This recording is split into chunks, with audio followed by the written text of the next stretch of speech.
En los últimos 2 siglos es posible que jamás los latinoamericanos nos hubiéramos imaginado que una nación como Venezuela habría caído en los niveles tan extraordinariamente bajos, destructivos, infernales, por los que ha pasado ya prácticamente 2 décadas desde el chavismo se impuso en un proceso electoral que, si bien fue democrático, muy rápidamente aquel movimiento populista, autoritario y de extrema izquierda fue destruyendo la democracia y las instituciones venezolanas. Es importante recordar el nacimiento de ese fenómeno al que llamamos chavismo, porque ya Cuba hacía daño con su comunismo, pero Venezuela vino a convertirse en un combustible que regó en toda la región latinoamericana, pues es un movimiento populista, autoritario, de izquierda, que está destruyendo nuestro continente. Para hablar lo que está pasando en este momento en Venezuela y cómo estamos viendo que América Latina se contamina de una marea roja terrible por lo que está viviendo el mundo, tengo el privilegio de presentarles a Leopoldo López, prisionero político de la dictadura chavista durante 6 años, es economista y uno de los líderes más visibles de la oposición venezolana. Él está viviendo en España y viaja por todo el mundo, no solo dando su testimonio, sino pues, manteniendo un activismo muy potente para rescatar la libertad y la democracia en Venezuela. Es un hombre respetado en el mundo occidental como pocos. Leopoldo, bienvenido a Razón de Muchas Estado. gracias, Dionisio. Es difícil encontrar espacio de esperanza para una región tan golpeada como América Latina en este momento. Las dictaduras, el hambre, la inconformidad y la confusión son algunos de los elementos que componen esta compleja ecuación que estamos viviendo. ¿Cómo encontrar esperanza en medio de tantas malas noticias, Leopoldo? ¿Qué espacio de optimismo inteligente ves para América Latina? ¿Se pueden construir democracias liberales en estos contextos? ¿Y esto tendría o no que empezar por Venezuela en primer lugar? Bueno, primero de nada, muchas gracias, ¿no? Y son muchas preguntas, cada una de ellas Sí, así es. sería para un programa, pero yo te diría, yo tengo la esperanza centrada en la gente. En el caso de Venezuela, la inmensa mayoría de los venezolanos quiere libertad y la inmensa mayoría de los venezolanos ha hecho mucho para buscar esa libertad. Hemos salido a las calles no una, sino decenas de veces, hemos salido a votar, en momentos hemos perdido, hemos ganado también. Hemos ido a procesos de negociación, hemos tenido el apoyo internacional, a veces hemos tenido la espalda de la comunidad internacional, hemos vivido todos los venezolanos.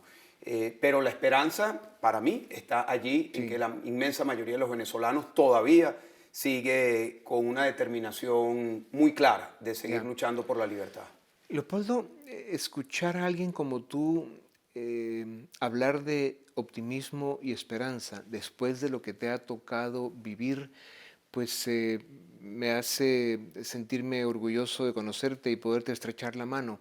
Pero la foto de Venezuela en este momento, eh, digamos, sigue siendo muy dolorosa de una dictadura criminal, narcotraficante, opresora, que tiene a los venezolanos ahorcados, asfixiados. No, es tremendo lo que ocurrió en Venezuela y yo creo que hay que poner las cosas en contexto. Venezuela, como tú lo decías al principio, fue un referente de democracia y prosperidad para toda América Latina. Todos los latinoamericanos durante los años 70, 80, incluso los 90, veían a Venezuela como un país de progreso, un país que con todos sus problemas le estaba dando un nivel de bienestar muy por encima al que tenían otros países de América Latina. Lamentablemente todo eso cambió y comenzó a cambiar, como tú bien lo dices, con la llegada de Chávez al poder, que vino con una oferta engañosa de cambiar la constitución, las instituciones para cambiar y arreglar todos los problemas. Más bien, eso fue el inicio de la destrucción de la democracia. Se cambia la constitución, se cambian las instituciones, se ponen a los amigos de Chávez en el poder y se destruyó poco a poco la democracia. Lamentablemente para los venezolanos, en ese periodo coincidió el boom petrolero que generó los mayores ingresos en la historia petrolera de Venezuela. Venezuela tiene una historia petrolera que vamos a cumplir este año 100 años, porque la explotación en Venezuela comenzó en 1922. Y ese periodo, de 2004 al 2014, generó más ingresos en términos reales que el resto de los años de producción petrolera. Eso te da una dimensión de la cantidad de dinero que entró en Venezuela. Lamentablemente ese dinero no se invirtió ni en el bienestar de los venezolanos, ni en infraestructura, ni en crear las capacidades para la población de enfrentarse a los desafíos de una economía como la globalizada como la que hoy tenemos. Y a partir del año 2014, Venezuela entra en un proceso de deterioro aceleradísimo que nos lleva a una tragedia humanitaria, algo que llaman los expertos una tragedia humanitaria compleja, que llevó a 7 millones de venezolanos a salir del país, de una población de 30 millones, y que ha tenido a Venezuela en el oscurantismo. Venezuela hoy es un país que no puede proveer de alimento ni de medicina, mucho menos de oportunidades, pero tampoco de electricidad ni de agua potable a la inmensa mayoría. Sin embargo, como tú lo dices, es una economía criminal. Y es una economía que sí le está dando privilegios a un sector muy reducido de la población que está en el círculo cercano a Maduro y de las personas que hacen negocio con Maduro. Y hoy Venezuela es quizás uno de los países del planeta Tierra con mayores niveles de desigualdad. Leopoldo, esto por supuesto no es justificación, pero sí explica la corrupción de la derecha, la indiferencia y muchas veces la ignorancia y la arrogancia de las élites. Han abierto las puertas de manera importante a esos movimientos populistas de izquierda, siempre autoritarios, para que vayan haciendo pues eso, una toma de las democracias en América Latina. Hay excepciones, por supuesto. Tenemos una en Uruguay que es extraordinaria, en Ecuador en este momento, Costa Rica, República Dominicana, y tal vez habría alguna otra, pero en general América Latina está perdida en eso, ¿no? Corrupción, narcotráfico, incompetencia política, indiferencia de las élites. No, sin duda alguna. Yo creo que la corrupción y la corrupción a gran escala, como lo hemos visto nosotros en Venezuela, que se ha exportado, porque la corrupción a gran escala en Venezuela ha tocado a otros países y eso se ha venido descubriendo durante los últimos años, las relaciones con Nicaragua, con Cuba, pero también con sectores de muchos países del continente que han venido penetrando y generando una putrefacción de todas las relaciones comerciales. Sin duda alguna la corrupción es uno de los problemas. Pero tú me preguntas sobre el origen de toda esta ola, de estas expectativas de que con sistemas más autoritarios se le pueda dar respuesta a la gente. Yo creo que el origen está en que las democracias no le dieron respuesta a las grandes mayorías. O sea, si no hay una respuesta a los problemas de las grandes mayorías bajo un sistema democrático, difícilmente la gente apoya con entusiasmo el sistema democrático. Claro. Entonces, defender la democracia tiene muchas etapas, tiene distintos desafíos, pero el primero de ellos es que cuando se está en democracia, la democracia tiene que dar resultados. Por eso en los últimos 10 años hemos visto que la confianza en la democracia cayó del 63 al 49%, un 27% de latinoamericanos es indiferente al tema y luego creció de alguna manera la aceptación del autoritarismo, ¿no? O sea, sí es un peligro y esto lo que está haciendo es que por la falta de soluciones de la democracia, por esta economía global insuficiente, y por la incapacidad de políticos y élites para dar solución a estas dinámicas tan complejas, pues lo que estamos viendo es que los latinoamericanos estamos eligiendo a nuestros propios verdugos. ¿Cómo explicas eso? Bueno, yo creo que es un fenómeno mundial, ¿no? Yo creo que sin duda se está dando en América Latina, pero creo que el cuestionamiento de la democracia es algo que está pasando en todas partes del mundo. Pasa aquí en Europa, pasa aquí en España, pasa en los Estados Unidos, obviamente con distintos niveles, pero nuevamente creo que el origen es la insatisfacción de las grandes mayorías. Ahora, eso no es excusa, eso no puede servir de una justificación para instalar un sistema autoritario. Aquí se habla mucho del tema del populismo, el comunismo. Yo creo que el verdadero problema, si podemos identificar el problema con un concepto, es la autocracia, es el autoritarismo. El populismo es una forma de gobernar que te lleva a la autocracia. Pero la degradación de la democracia es cuando se revienta el Estado de Derecho, el respeto a las libertades, y que son muchas dimensiones, el respeto a los derechos humanos, y eso es lo que nosotros vimos de una manera dramática ocurrir en Venezuela. Claro, y América Latina vive un momento muy complejo porque en el marco de la pandemia aumentaron 50 millones de pobres en nuestro continente, que es el último número de la CEPAL. Habían dicho que eran menos, pero no, ya están hablando de 50 millones y que se suman a los que ya eran pobres en América Latina. Probablemente estemos arriba del 37, 38%. Esto, en un momento en el que la política no está funcionando, nos pone ante desafíos extraordinarios. Porque al final, si queremos rescatar nuestro continente hacia democracias funcionales, con modelos de desarrollo que resuelvan los problemas del diario vivir de la gente, tienes que tener dos cosas: educación, formación para entender la dinámica del desarrollo, y dos, oportunidades de trabajo para que haya ingresos. Y ninguna de las dos cosas se ve en el panorama. Bueno, ese es el inmenso desafío que hay. Y yo creo que mantener esta situación solo en el eje izquierda-derecha es insuficiente. Sí.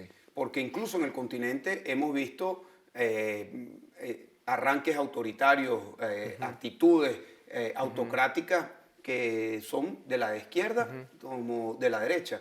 Y creo que si nosotros nos centramos en identificar claramente el problema, podemos construir por lo menos algunas alternativas a ese problema. Y si el problema es la autocracia, hay que imponer más democracia. Sí. Pero nuevamente, la democracia es muy distinto plantearlo en un caso como el de Venezuela, que no la tenemos, que tenemos que luchar por ella, que tenemos que buscar conquistarla, que en un país que la tiene, pero que está debilitada, que está cuestionada, y ahí todavía hay una oportunidad de no terminar de perderla. Nosotros en Venezuela pensamos que no podíamos perder la democracia. A principios de la época de Chávez, él ya hablaba de cómo Venezuela y Cuba iban en un mismo camino. Y los venezolanos decíamos con cierta incredulidad, eso no va a pasar en Venezuela. Y hacíamos una lista, decíamos, en Venezuela no puede pasar eso porque tenemos universidades robustas, tenemos una de las poblaciones con mayores niveles de educación superior en todo el continente, tenemos una clase media robusta, tenemos unas fuerzas armadas institucionales, tenemos medios de comunicación, hay libertad de expresión,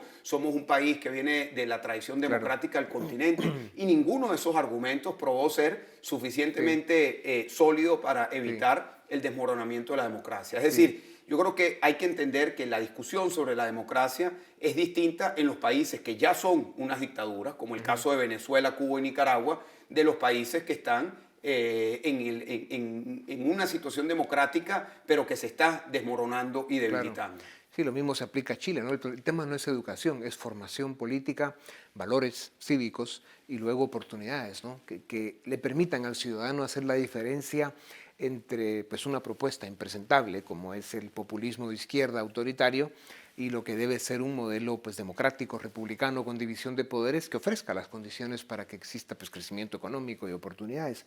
Pero en todo caso, Leopoldo, y regresando un momento a Venezuela, se escuchan voces que dicen que en Venezuela el cinismo y la arrogancia de la dictadura de Maduro han permitido que haya más actividad económica, más comercio, hay cierta liquidez en algunos estratos de la sociedad, los niveles de pobreza están cerca del 90%, según entiendo, y entonces eso ha, digamos, aflojado un poco la atención en algunos sectores que podrían ser los que más amenazan a la dictadura. ¿Qué sabes de esto y para dónde va? Mira, en Venezuela hay varias narrativas que incluso son contradictorias entre ellas. Hay quienes dicen que Venezuela colapsó por las sanciones. Eso lo dice mucho la dictadura. Pero luego la misma dictadura dice que Venezuela se está arreglando. Entonces, o se está arreglando o Venezuela está en una tragedia económica por las sanciones. Yo creo que ninguna de las dos es la realidad.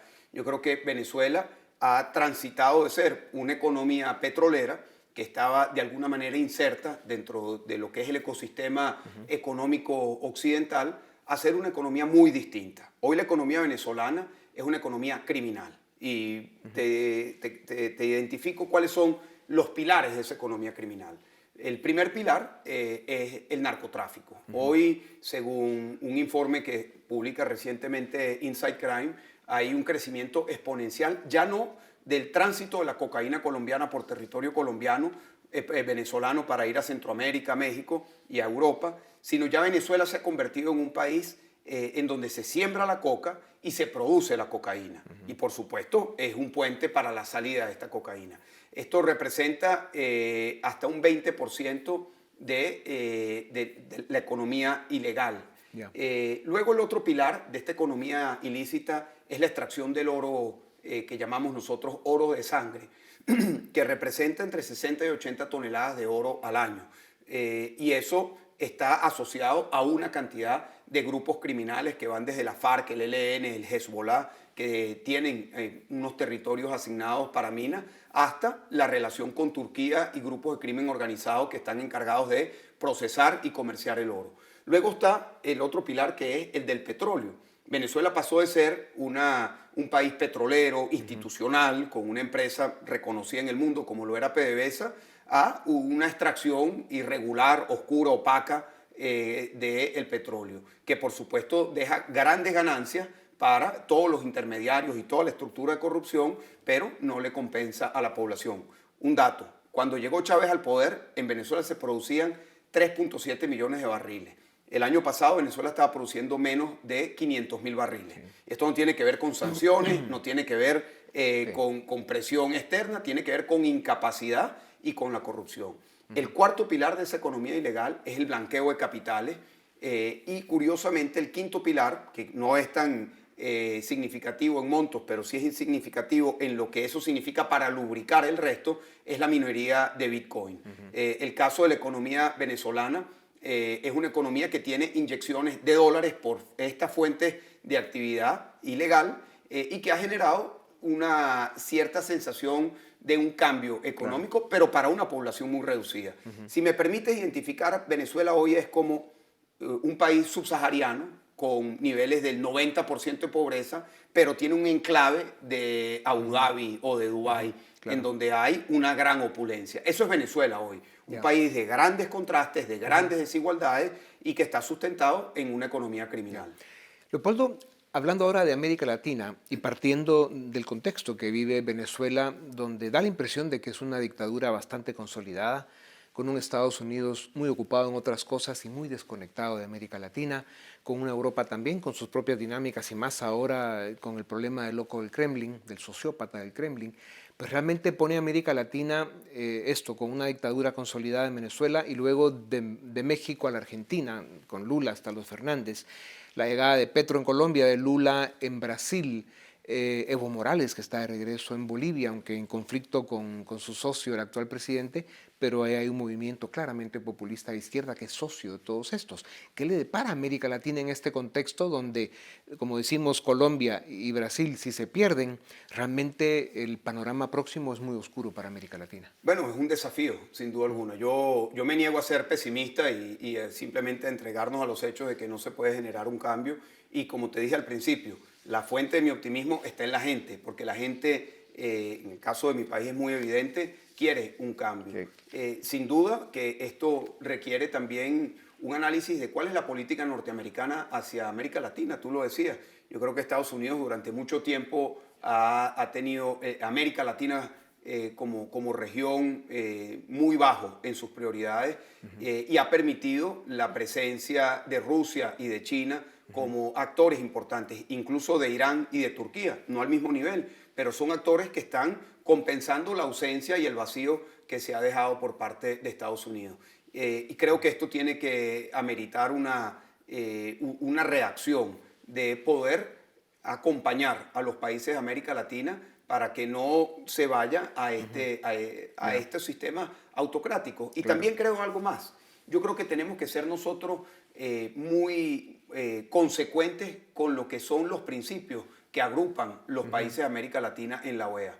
En el año 2001, el 11 de septiembre del 2001, cuando ocurrió en los atentados en los Estados Unidos, ese mismo día en Lima se firmó la Carta Democrática. Sí. Y la Carta Democrática es un compromiso de todos los países del continente con los valores y los procedimientos democráticos. Eso hoy está en tela de juicio. Cuando vemos, por ejemplo, que se está solicitando por parte del presidente de México que vaya a la Cumbre de las Américas, Cuba, Venezuela y Nicaragua, que no se le preste atención a qué tipo de gobierno hay, eso relativiza el compromiso con la democracia. Y yo creo que eso es muy peligroso.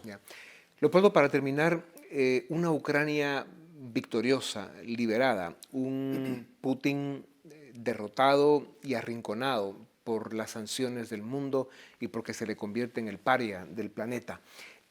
¿Esto cómo lo ves en el contexto latinoamericano, especialmente para Cuba, Nicaragua y Venezuela, donde hay tres dictaduras que han tenido un apoyo muy importante por parte del Kremlin? Mira, de alguna manera la lucha por la libertad de Venezuela también se está dando en el territorio de Ucrania. Es decir, una victoria de Ucrania sobre Rusia, sin duda alguna, va a tener un impacto en el resto del mundo y en particular sobre estas dictaduras que están en nuestra región. Venezuela tiene una relación muy estrecha en todos los terrenos con Rusia. Sí.